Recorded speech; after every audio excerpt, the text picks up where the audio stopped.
Well, good morning, real estate fans. Alice Lema here, broker John L. Scott, with another edition of the weekly podcast. I want to say it was kind of a big week in real estate land, nationally and here locally in Southern Oregon. And so this week we're going to talk about recession blues or opportunity knocking. Got 5 years of predictions coming up. We're going to talk about how bad it is and where the opportunities are. Before we get to that, please subscribe to the channel. It helps a lot. And it's also fun to see that people want to continue getting this content. Give us a like, give us a thumbs up, give us some comments, ask some questions. We read everything and we respond to everything. And as always, if you want to speak to me personally, you can text or call 541-301-7980.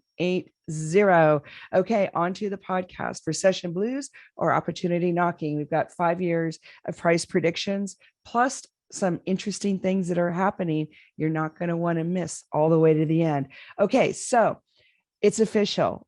They said it. 2 downward trending quarters nationally means a recession. So we're going to put that in the no duh pile because all of us have been experiencing the recession. We've been saying it. We're in it. Well, now it's official. Okay, so now that we know, looking backwards, we're in official recession. What does that mean to us in the housing market? Now, a lot of the housing market slowdown was brought on by the high interest rates, and that was on purpose. They were trying to slow demand. It would have been nice if we could have increased supply, because that is another way of doing it, but we're doing decreasing demand. Okay, well, so here's the interesting thing.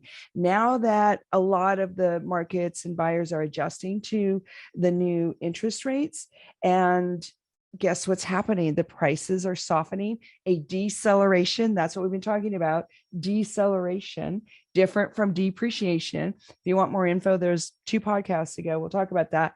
So, but here's what's happening. So if last year, this time you were bidding on a house, 500,000, we're just using that as kind of an even number in the real estate world. And, even in Southern Oregon, we had people, multiple offers, overbidding on those, up to 550. So if this time last year you were overpaying up to 550, but you had a lower interest rate, run the numbers, what would that payment be? Now, if you don't have to overpay, because when you're overpaying and it doesn't appraise, somebody has to make up the difference. And in a hot seller's market, it's usually the buyer. So you're bringing in more cash. Ugh. Anyway, so now here we are a year later, and we're seeing some big changes in our Southern Oregon market, seeing some big price changes all across the land. Well, what if that same house that you had to fight tooth and nail to get for 550, you can get for 500? That's a 10% deceleration, 10% decline, however you want to slice and dice. It makes a difference on your payment, even if your payment is higher. So this week, the official average interest rate for owner occupied, that's the lowest interest rate you can get, is if you live in a property. So that's owner occupied 5.8%. There's other things you can do to lower your interest rate. You can buy points, you can have an amazing credit score, but owner occupied, usually you get the best deal on the interest rate. So 5.8% is the average. And then if you're an investor, that means you're not going to live in it. That is 6.8 or higher, depending on your portfolio and all that. But 5.8 and a lower purchase price. Are you following me? Compare that to 550, a higher purchase price and a lower interest rate. Just run the numbers. I've got a free app on my website, alicelema.com. You can also go to Zillow, Realtor.com. Everybody and their dog has an app that you can run mortgage payments on, prediction. They're not perfect, but they give you the idea. So all of a sudden, a lot of us are sitting back going, well, so if it was only a few $100s difference, then buy some points down or negotiate a little harder. Maybe pick a property to bid on that's been on the market more than 30 days. I got to remind everybody, the average time on market is for a neutral market where neither the buyers or sellers are in charge. It's neutral. It's 4 to 6 months, not 4 to 6 minutes. So now we've got people, just drooling at the thought of bidding on something that's been on the market for 30 days. But that's what it is. It's like, if you've been on the market 30 days, 60 days, something's wrong. Something's wrong. And the market fell off of you, fell below you, you're languishing. So if you're selling and you don't have offers and showings, the hope of offers comes from the showings, then you need to reassess what we're doing here, because you need to get on with your life or take it off the market or rent it or something. Especially in Southern Oregon, we need more rentals, but boy, is it tough to be a landlord.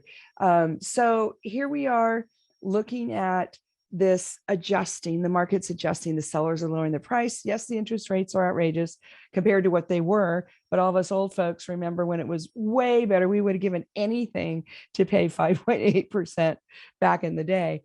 But look at what your payment's going to be. I just want to bring you down to the numbers and the data. And then going back to KCM's chart for the prediction of the home prices for the next 5 years, I want you to see that, yes, we had our spike in 2022. We had one in 2021 as well. But look at going out. This is very sustainable.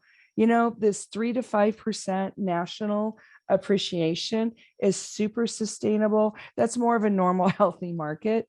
It's not as, you know, jacked up with the prices and all the hoopla, but that's okay. Because at the end of the day, we want normal, sustainable, where we have enough houses for the buyers. You get more than 3 seconds to think about it.